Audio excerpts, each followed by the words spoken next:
पहले नंबर का गुरु होती है, प्रथम नंबर का गुरु है माँ।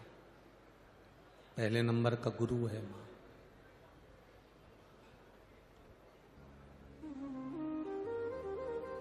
विदेश में रहने वाला एक छोटा सा बालक था जिसका नाम था थॉमस।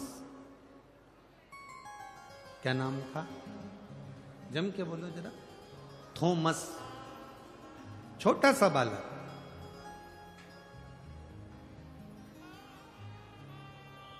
विदेशी स्कूल में विदेश का बालक पढ़ रहा था। थॉमस स्कूल जाता था।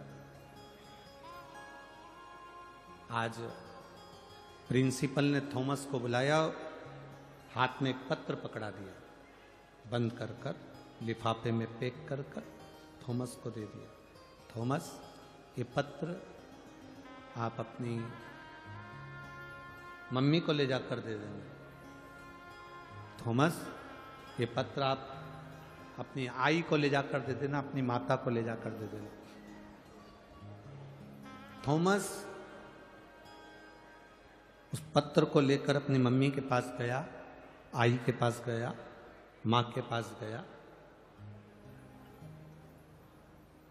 मां से जाकर कहा, मम्मी, प्रिंसिपल ने आपके लिए पत्र दिया।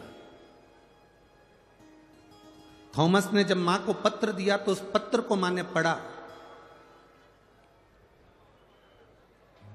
बेटे ने पूछा, मां, स्कूल के प्रिंसिपल ने पत्र में क्या लिखा है? मां कहती है, पत्र में लिखा है कि तुम्हारा बेटा बहुत ज्यादा विद्वान है, बहुत विद्वान है तुम्हारा बेटा। इसके लायक हमारे स्कूल में टीचर नहीं है। ये बच्चा इतना विद्वान है कि इसके लायक हमारे पास में टीचर नहीं है। इसलिए आपका बच्चा बहुत ज्यादा विद्वान है, इस बच्चे को आप हमारे स्कूल से निकाल लो, इसकी टीसी ले जाओ और निकाल कर इसको जो विद्वानों का स्कूल हो उसमें इसको भर्ती कराओ, इसको एडमिट करो। अब मां ने लिफाफा बंद करा, पैक करा, लॉकर में रख दिया, ड्रॉज में। और मां अपने बच्चे से कहती है, तेरे लायक वो स्कूल नहीं है क्योंकि तू बहुत विद्वान है, इंटेलिजेंट है, इसलिए अब तू एक काम कर, घर में पढ़। थॉमस घर में पढ़ने लगा। मां पढ़ी लिखी नहीं थी, पर बच्चे के सामने बैठी रहती थी। रसोई घर में रसोई बनाती और भोजन बनाने के बाद अपने बच्चे को टाइम देती। कपड़े धोने के समय पर कपड़ा धोती, अपने बच्चे को समय देती। बच्चे से कहती, बेटा पढ़ो, मैं बैठी हूं, तुम जो सुनाओगे मैं सुनूंगी। मां ने अपने बच्चे को आज तक नहीं बताया कि मैं कौन सी क्लास तक पढ़ी हूं, मुझे नहीं मालूम। थॉमस की मां ने एक बार भी नहीं कहा कि मैं कौन सी क्लास तक पढ़ी हूं, तुम पढ़ो और मुझे सुनाओ। थॉमस ने घर में पढ़ना प्रारंभ करा, पढ़ना प्रारंभ करा, पढ़ते पढ़ते अपनी मां को सुनाना प्रारंभ करा। मां समझती थी, नहीं समझती थी, आता था, नहीं आता था, पर मां सुनती थी। सुनते सुनते सुनते सुनते थॉमस बड़ा हो गया, विद्वान हो गया, और बड़ा हुआ, और बड़ा हुआ। समय आया और एक दिन थॉमस की मां शांत हो गई, थॉमस की मां मर गई। और उस थॉमस ने इतना रिसर्च करा, ऐसा वैज्ञानिक बना, जिसने हमारे घर में जो बल्ब लगता है, जो ट्यूबलाइट लगती है, उसकी खोज उस थॉमस ने कर दी। उस थॉमस ने बल्ब की खोज कर दी, ट्यूबलाइट की खोज कर दी, उस लाइट की खोज थॉमस ने करी। अब एक दिन थॉमस अपने घर में घूम रहा था, उसने ड्रॉज खोला, ड्रॉज में से लेटर निकला कि ये तो मेरे प्रिंसिपल ने मेरी मम्मी को दिया था। इस लेटर को मैंने पढ़ा नहीं था, मम्मी बोल रही थी कि इसमें ऐसा ऐसा लिखा है, तू बड़ा विद्वान है और ये स्कूल और टीचर तेरे लायक नहीं है। थॉमस ने उस लेटर को निकाला, उस लिफाफे को खोला, उस पत्र को पढ़ा, तो थॉमस ने पत्र में क्या पढ़ा कि तुम्हारा बच्चा माइंड से कमजोर है, तुम्हारा बच्चा मूर्ख है, इसको कहीं पागल खाने में जमा करिए, ये बच्चा यहां पढ़ने के लायक नहीं है, इसको यहां से टीसी निकालो और कहीं ले जाकर इसको पागल खाने में जमा करो। मां ने उस पत्र को छुपा दिया और पत्र को छुपाने के बाद मां ने अपने बेटे को उज्जवल बनाने का प्रयास करा, जैसे थॉमस की मां ने उज्जवल बनाने का प्रयास करा, वो उज्जवलता तुम में आना चाहिए। स्कूल के टीचर कह दें कि तुम्हारा बच्चा नालायक है, स्कूल के टीचर कह दें कि तुम्हारा बच्चा बेकार है, और तुम उसको मान लोगे और तुम अपने बच्चों को वो उपाधि देने लगते हो कि तुम पढ़ नहीं सकते, तुम्हें ये नहीं आता, तुम्हें वो नहीं आता। बल्कि बच्चों को कहना चाहिए तुझ में वो एनर्जी है बेटा, मुझे विश्वास है कि तेरा मैथ बहुत अच्छा है। बच्चा कहता मेरा मैथ अच्छा नहीं है, बच्चा कहता मेरी विज्ञान अच्छी नहीं है, बच्चा कहता मेरी अंग्रेजी ठीक नहीं है, उस बच्चे को तुम्हें कहना मैंने तेरी राइटिंग देखी है, तो बहुत अच्छा लिखता है, तो बहुत अच्छा पढ़ता है, मेरा विश्वास कहता है तो मैथ में सबसे ज्यादा नंबर ला सकता है, ये मेरा भरोसा कहता है। वो बच्चे का आप बल बढ़ाओगे, परंतु आप टीचर कह देते हैं कि ये बच्चा इसमें कमजोर है, ये बच्चा ऐसा है, और आप उस बच्चे को वही कहना चालू कर देते हैं तुझमें तो अकल ही नहीं है, तो नालायक है, तो पढ़ता ही नहीं है, ध्यान देता ही नहीं है, तो विद्वान है ही नहीं। सुबह से शाम तक हर घर की मां अपने बच्चे के पीछे ऐसी पड़ी रहती है, ऐसी पड़ी रहती है।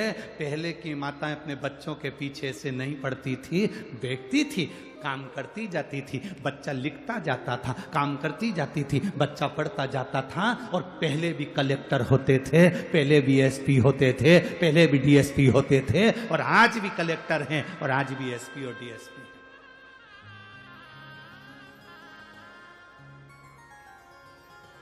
हम बच्चों को विद्या थोपे नहीं, हमने अपने बच्चों को विद्या थोप दी।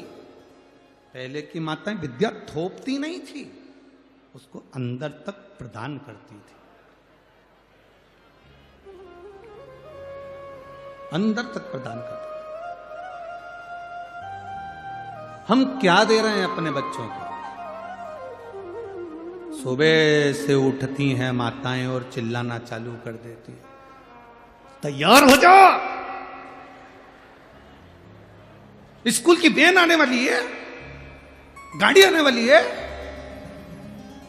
पहले सुबेरे सुबेरे से आवाज आती थी हरे राम राम राम हरे हरे, हरे कृष्णा। अब सुबह से आवाज आती उठ रहा।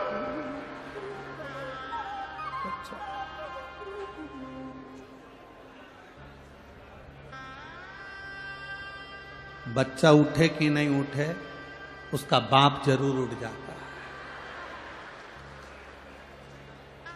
जब इतनी तेज तेज चंद्र घंटा बजाएगी तो फिर तो उठना ही पड़ेगा। पिता जरूर उठ जाता, और पिता उठा। पिताजी ने चिल्ला कर कहा, क्यों चिल्ला रही है सुबह सुबह से? स्कूल की वैन आने वाली है, अभी तक उठा नहीं है, उठाओ इसको। पहुंच गई रसोई घर में, बाप अपने छोरा छोरी को उठा रहा, उठ जा बेटा, मम्मी आती होगी, उठ जा। पहले के जमाने में डराते थे बाबू आता होगा, आज के जमाने में डराना हो सास को तो कह दो बहू आती होगी, वैसे डर जा बेचारा। अब उठ जा, पिताजी कह रहे मम्मी आएगी, उठ जा। बच्चा उठा, आया, धोया, स्कूल जाने की तैयारी। किचन में, रसोई घर में घर की माँ काम कर रही है, 25 बार बर्तन को सुबेरे सुबेरे गिरा दिया। सास उठ गई, सास ने कहा बेटा क्या हो गया? बस इसको स्कूल भेजना, अभी तक नहाया नहीं है। इतने में माँ ने कह दिया मैं टिफिन बना देती हूँ बेटी, तू एक काम कर, उसको तैयार कर दे, क्योंकि ये तो चाहती यही थी कि डोकरी उठे, चाहती उठी, बनाया टिफिन। बच्चा जब वैन में बैठता है, गाड़ी में बैठता है, हाथ हिला के बैठता है और हाथ जोड़ के बैठता है, पीछा छूटा दोपहर के 2 बजे।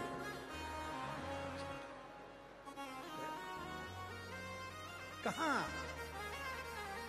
बच्चों को विद्या थोपना नहीं है, बच्चों को विद्या ग्रहण करने का एक तरीका उसकी जिंदगी में लाकर छोड़ना।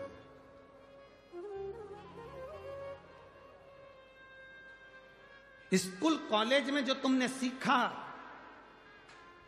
मरते दम तक तुम्हारे काम आया कि नहीं आया।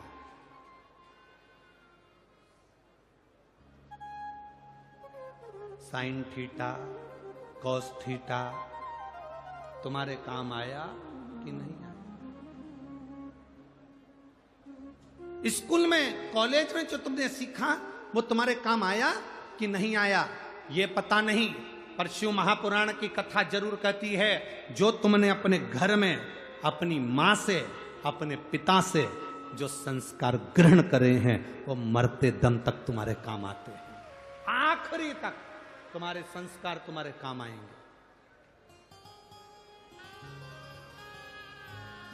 आज के समय में शिक्षक का दबाव और होना चाहिए कि हमारे स्कूल के बच्चे, हमारे क्लास के बच्चे, एक टीचर का ये प्रभाव होना चाहिए कि मेरे क्लास के बच्चे, मेरे स्कूल के बच्चे कोई व्यसन में ना जाए, कोई गलत संगत में ना जाए। ये बच्चे